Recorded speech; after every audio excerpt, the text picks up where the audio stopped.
Kwa ujio wenu, tunaamini umeacha mibaraka katika shule zetu.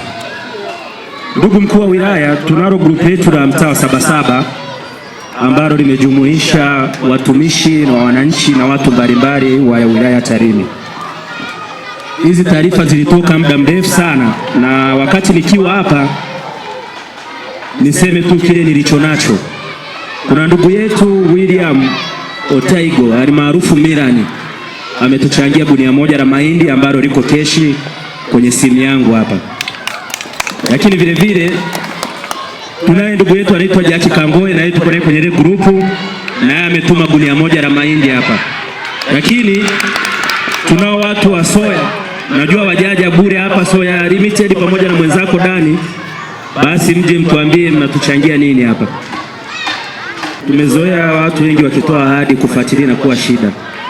Ikiwapendeza siku ya Jumatatu tuweze kukabidhi haya magunia yote kwa pamoja kwa shule zote tatu.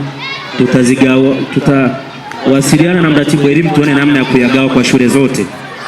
Lakini kwa kuhitimisha, kuna mwananchi alizungumza kuhusu habari za michezo. Ndugu yangu Pasco, sijui kama yupo,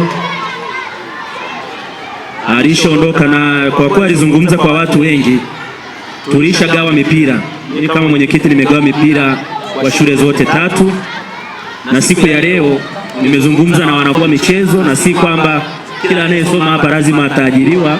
Inawezekana tukapata wachezaji wazuri wa michezo. Kwa hiyo bila kupoteza muda, nichukue nafasi hii kutamka ya kwamba mkutano huu tumeuahirisha mpaka pale tutakapoitana siku nyingine. Asanteni sana.